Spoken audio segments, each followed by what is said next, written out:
This is the Daily Blast from the New Republic, produced and presented by the DSR Network. I'm your host, Greg Sargent.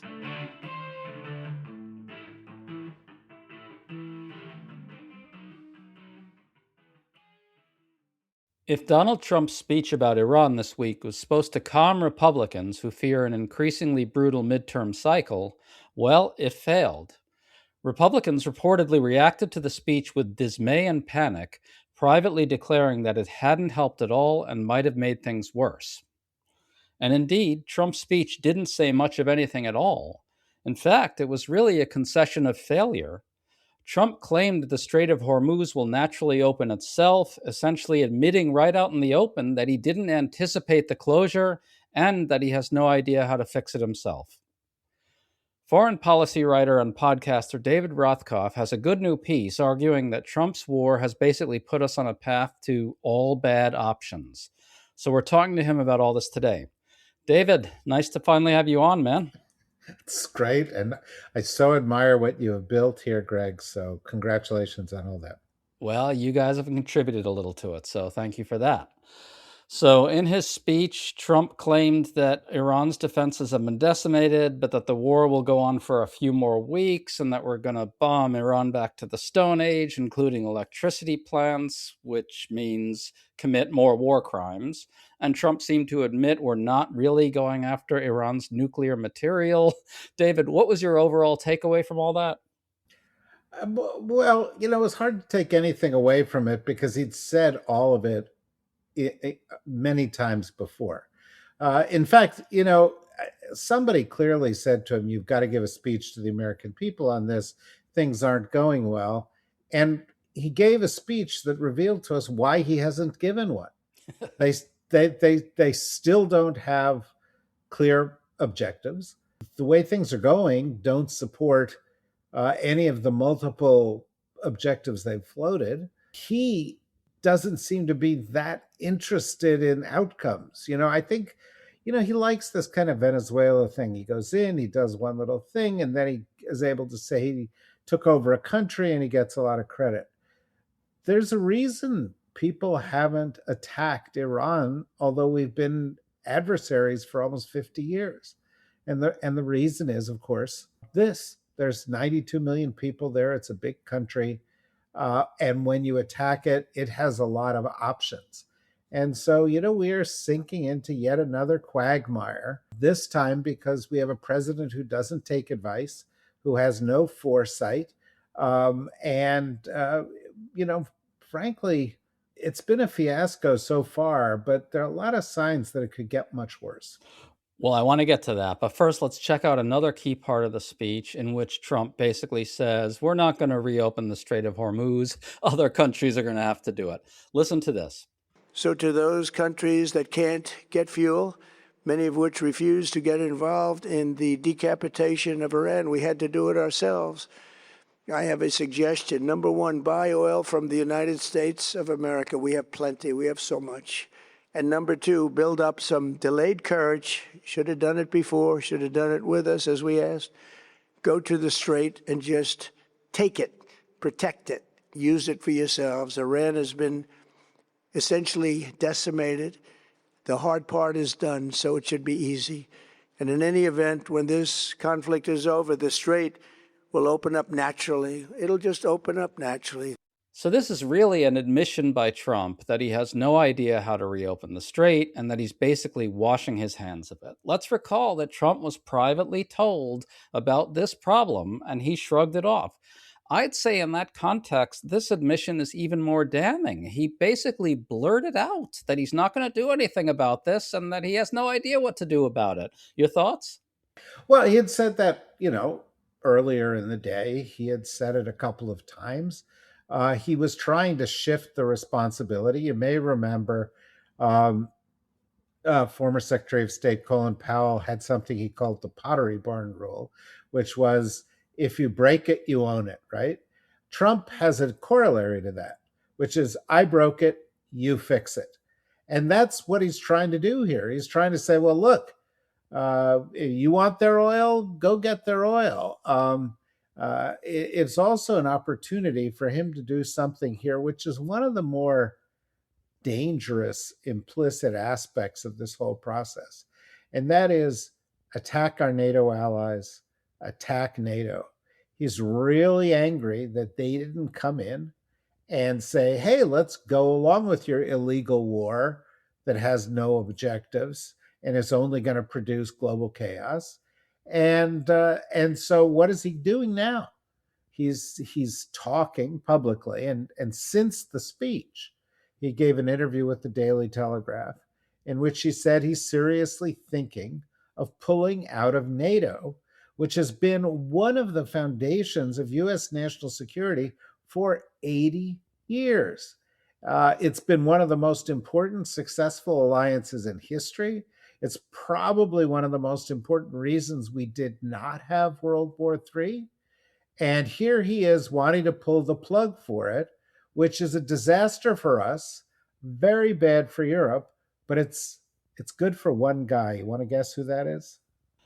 Yeah, I think I know who you're talking about. And to your point, though, not only is he quote unquote angry at our NATO allies for not jumping to the sound of his command to join him, he's saying all this after refusing to brief them beforehand before invading. That's what makes it so ridiculous in my mind. He spends the last year crapping all over our alliances, basically telling our allies to fuck off. Then he launches this illegal war with absolutely no consultation with our allies. And then when it goes badly, he says, "Bail me out, please." That's not how you do this. Well, look, literally every single thing that he does is the wrong thing in the wrong way for the wrong reason. And that's a pattern, in domestic policy, it's a pattern in politics, but it's especially acute here because, there is a long history in national security of actions like this being carefully gamed out, of a big policy process being undertaken to assess risks, of an exploration of historical context, of an exploration of potential consequences, of making weighty decisions in a thoughtful, multi-party manner. That's why there, was a National Security Council created. I wrote 2 books on the NSC. Well, we effectively don't have an NSC now because he doesn't listen to advice. And so you have this ignoramus who ignores the fact that when war games like about this were conducted, we lost. Okay, there was a big famous war game that was conducted a number of years ago about the US attacking Iran. We lost because they have leverage like the Strait of Hormuz. And he ignores that. He didn't consult the allies. He thought they would just go along with him. And frankly, he thought it would be over in a minute because he didn't sort of think through 92 million people, 50 years of history, deeply ingrained institutions in that country. He thinks he's Superman, and of course, that's fine when you jump off the building. It's just a problem when you hit the ground. Right. Well, Republicans are not reacting well to the speech, and I think the reason for it is what we're saying here. Politico reports that a bunch of them are wondering what the point of the speech was, didn't provide any kind of clarity about the mission ahead or what will count as success, and it didn't say anything meaningful about how Trump intends to get costs under control now that his war is driving them higher. One GOP strategist in a battleground state said this, quote, "What the hell did he just say? A quick recap and a path forward would have been helpful. Instead, it was nonsense left for Sean Hannity to articulate." Close quote. David, this strategist is right. This speech will do nothing for Republicans, will it? No, particularly since he's going to keep bombing. And this would happen today, right? They went in, they bombed a bridge. We can debate whether that's a war crime because it's civilian infrastructure. He threatened now to go in and bomb their electrical systems. That is a war crime. That is punishing civilians. Obviously, this is going to harden resistance. It's going to have an effect on how the Iranians handle, for example, the Strait of Hormuz. And what we saw even during the speech was the price of oil going up. and you're now at 107, $108 a barrel, go to $110 a barrel. I saw an interview today with a noted energy expert who said we're on a track to get to $200 a barrel. This is already the worst disruption of global energy flows ever in history. And if he gets to 200 a barrel, let me tell you what that means. That's not just high oil prices. It's not just high fertilizer prices. It's food shortages. It's high food prices. It's global inflation. It's global recession. It is political disaster uh, in an election year for the Republicans. Now, frankly, couldn't happen to a nicer group of guys. The problem is that getting to the gigantic defeat that Trump is engineering for the Republicans is going to cause a lot of pain to ordinary people. To stay up to date on all the news that you need to know, there's no better place than right here on the DSR network. And there's no better way to enjoy the DSR network than by becoming a member. Members enjoy an ad-free listening experience, access to our Discord community, exclusive content, early episode access, and more. Use code DSR26 for a 25% off discount on sign up at thedsrnetwork.com. That's code DSR26 at thedsrnetwork.com/buy. Thank you and enjoy the show.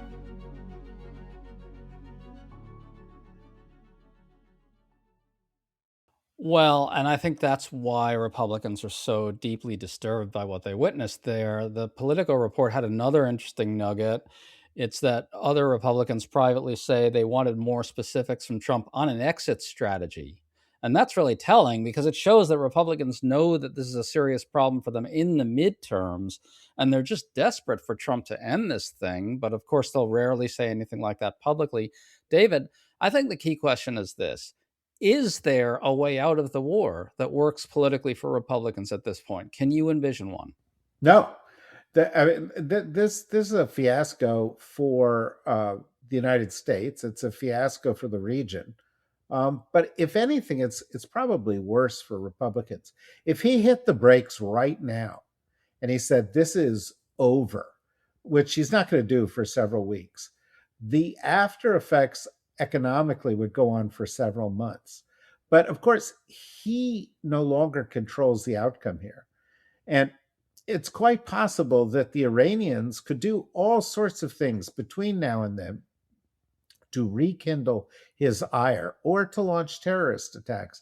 And so from the point of view of Republicans, all they're going to have are problems, higher prices, a sign that the president doesn't really know how to run national security, potential risks for the country. And he looks like a mess, right? Look at him right now. He just fired the head of the Department of Homeland Security in the middle of a security crisis. He just fired his attorney general, who is a critical partner in this process. He is out of control in the economy. He's out of control with national security. He's out of control with our allies. Everywhere you look, America is on fire, and Donald Trump is the guy holding a box of matches. And all of a sudden, these Republicans are sitting there going, gee, did we hitch our wagon to the wrong star? And, guess what? You and I knew that answer before, right? Boy, have they. And, it could be one of those watershed elections, and we don't see Republicans in control of the Congress or the White House, not just for years, but possibly for decades. Well, I sure hope you're right. Let me ask you about what you mentioned earlier, which is the future of NATO. Where do you see this going? How seriously do you take the prospect of Trump pulling us out of NATO? He doesn't have the authority to do that, but he could try to do it. And he's already, obviously, more or less done so much damage to the alliance that it's in real trouble. Where do you see this going in specific terms? Well, first of all, the Secretary General of NATO, Mark Rutte, is coming to Washington next week. Rutte is a kind of a strange anomaly for the Europeans because he kisses Trump ass all the time. And, he's kind of playing this role of shock absorber while all the other Europeans are pissed off at Trump.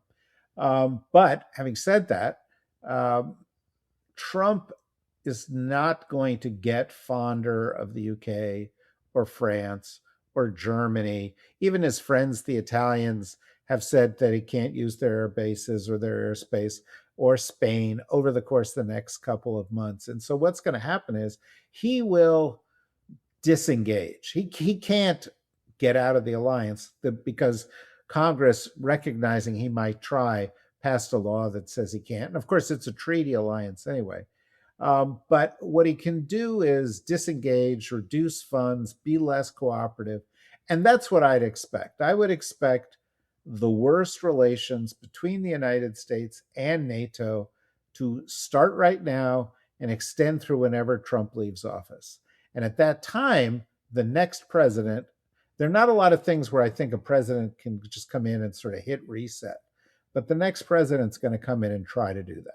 Well, I want to ask you about that. In fact, I'm wondering why we're not hearing more Democrats say something to the effect of, when there's a Democratic president back, when we have a sane president back, we will fix this mess that Trump has made with NATO.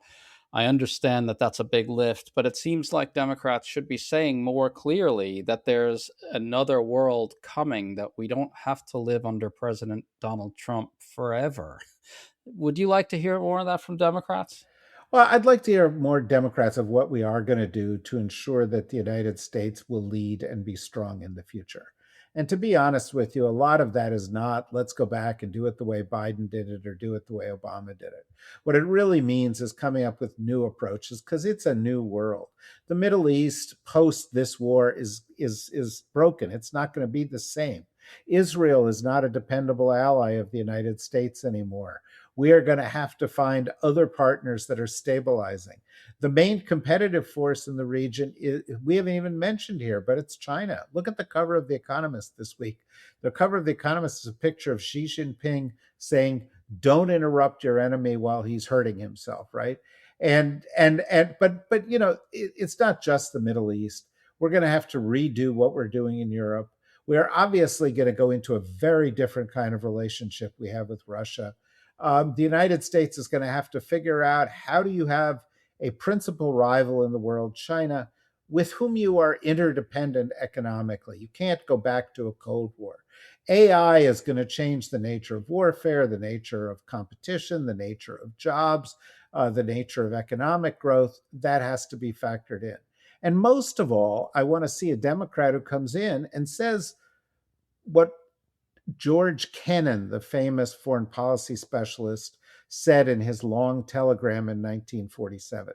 And that is that while we face threats around the world, the place we must begin if we want to be secure is with the well springs of our own strength at home. We have to make sure we have a good economy. We may have to make sure we do not have a divided society. And right now, inequality is more grotesque than it's ever been. There is an oligarchy. Our tax system is written for them. Our regulatory system is written for them. We're dismantling social safety nets so we have more money to give to billionaires who don't need it.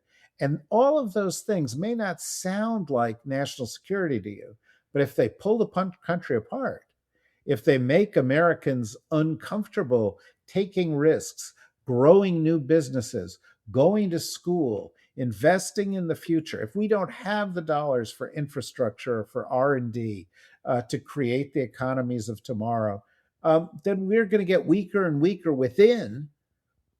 And that's going to be much more damaging than anything we might do from a foreign policy perspective.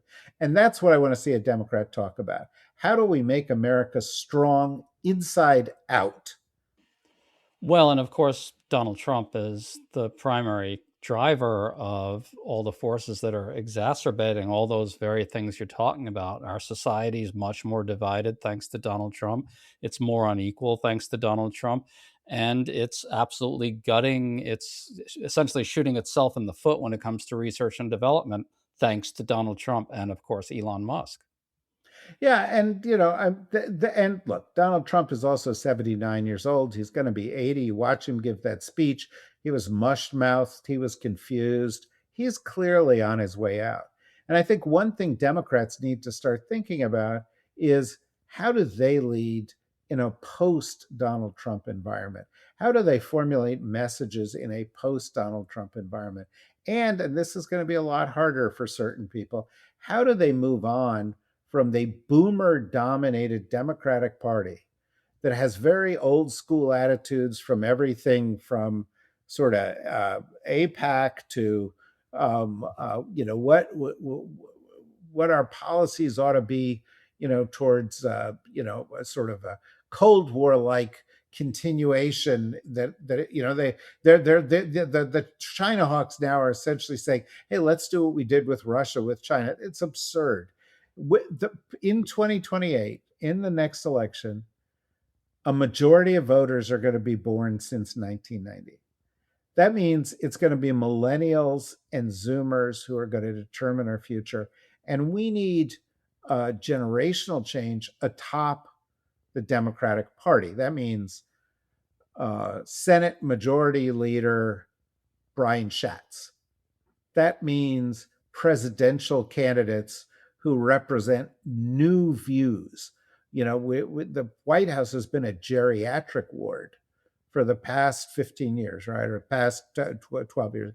We need to move on to new, fresher voices with new ideas. And that's every bit as important as pointing out, as you do so well, that Donald Trump's a crook, the worst president in history, a narcissist, and an idiot. All that's important, but if we're going to turn the page, we have to convince everybody else that there's a page worth turning to. I couldn't agree more. Just to return to the basic theme of this overall podcast discussion, I do think that Donald Trump essentially made a major admission during that speech by saying that he is washing his hands of the Strait of Hormuz. And I want to ask you about that. Do you see that as sort of a weirdly revealing concession, almost an accidental concession? And also, where does that part go? It seems to me that Republicans have to face a midterm election, or at least the next couple weeks or the next few months, dominated by the failure to reopen the Strait of Hormuz, which Donald Trump saddled us with. Your thoughts on that? Well, he doesn't know how to open up the Strait of Hormuz, but I think it's indicative of a bigger problem. And part of it is, as everybody says, like everybody in America has learned the term malignant narcissist. Donald Trump is a malignant narcissist. He only thinks of himself. And if it doesn't help him, he's easily able to turn the page. But I'll tell you something, it's worse than that. Please stop electing fucking billionaires. Billionaires do not live on the planet Earth. Donald Trump does not give one shit about whether the price of gasoline is $4 or $40 because he doesn't pay for it. He doesn't even notice it. It's a rounding error in the inflows of cash that come from all of his grift. So, a billionaire, Elon Musk with, approaching $1 trillion, the world could be in flames and he will be circling it. I don't know if you remember the Jodie Foster movie Contact, where there was this rich guy and he was just circling the planet in his plane and he was never landing. And that's the thing with, the billionaire oligarch mentality is they're circling the planet on their planes. They don't ever even come in contact with our world. We need leaders and presidents who live among us, understand what our lives are like, understand the challenge. And when they fuck up something like the Strait of Hormuz, they go, holy shit, this is going to be real for my family, for me, for the people in my community. So compassion, yes, but also sort of grounding in reality, a place Donald Trump has never visited in his almost 80 years on this planet. David Rothkopf, pleasure to talk to you, man. Folks, if you want more of David Rothkopf, you know where to find him over at Deep State Radio, which is also a partner of this humble podcast. David, awesome to talk to you, man. Thanks for coming on. Nice to see you, Greg.